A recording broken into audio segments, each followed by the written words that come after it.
আসসালামু আলাইকুম, চলে আসলাম আরেকটি নতুন ভিডিও নিয়ে। আজকে ভিডিওর টপিক হচ্ছে ডিসপ্লে নষ্ট হয়ে গেলে কী করে ঠিক করবেন। অনেক সময় দেখা যায় ডিসপ্লের পিসিবিগুলো নষ্ট হয়ে যায়, এটা দেখতে পাচ্ছেন এই পিসিবিগুলো নষ্ট হয়ে যায়, কপ নষ্ট হয়ে যায়।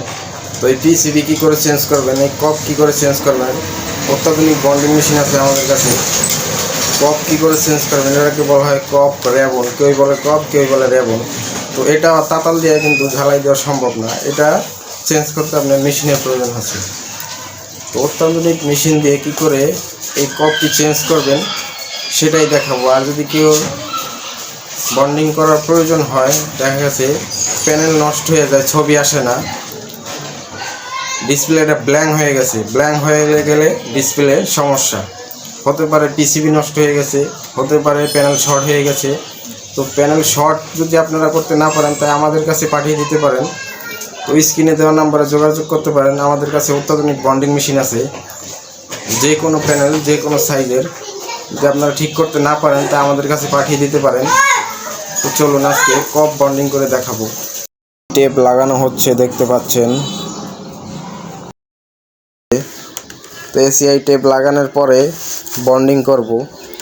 তো মূলত এই এসিআই টেপটা দিয়েই বন্ডিংটা করা হয়, না দিলে আপনার এটা লাগবে না। তো এটা গলানোর জন্যই আপনার বন্ডিং মেশিনটা, এটা গলানো কমপ্লিট হলে মনে করেন এটা সম্পূর্ণ লেগে যাবে। তো এখন বন্ডিং করা যাক। তো মূলত দেখা যায় ডিসপ্লে ব্ল্যাঙ্ক হয়ে যায়, ছবি আসে না। অনেক সময় দেখা যায় পিএফটি নষ্ট হয়ে যায়, পিএফটি আমরা চেঞ্জ করতে পারি কিন্তু কপটি আমরা চেঞ্জ করতে পারি না মেশিন ছাড়া। যদি আপনার আশেপাশে মেশিন না থাকে তো আমাদের কাছে পাঠিয়ে দিতে পারেন, অথবা কুরিয়ার সার্ভিসে পাঠিয়ে দিতে পারেন, আমরা কাজটি করে আবার আপনাদের কাছে পাঠিয়ে দেব। তো হেড নামানো হয়েছে,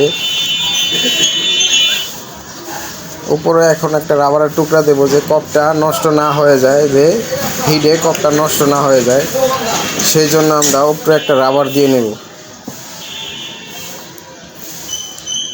এটা ফিটিং করে এবার একটি রাবার দিয়ে নেব, রাবার দিয়ে আবার হেডটা নামিয়ে নেব।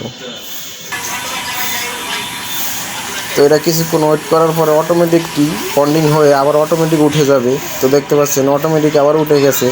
তো আমার বন্ডিং করা কমপ্লিট।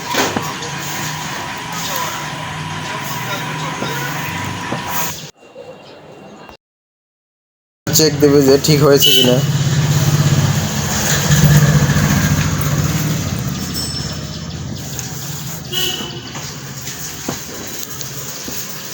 মূলত আপনারা যদি টিভি ঠিক করতে না পারেন, ডিসপ্লে ঠিক করতে না পারেন, আমাদের কাছে পাঠিয়ে দিতে পারেন।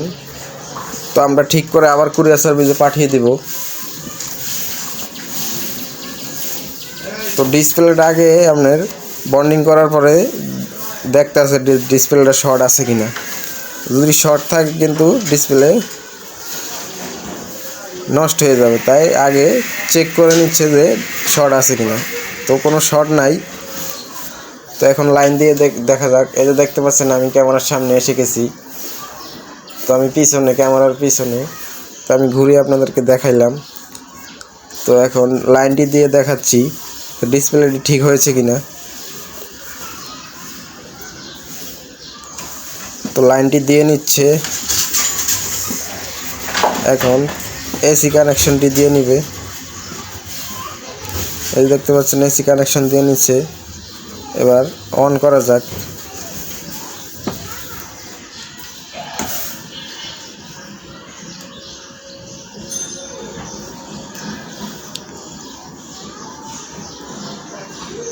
তো আমার টিভিটি অন হয়ে গেছে,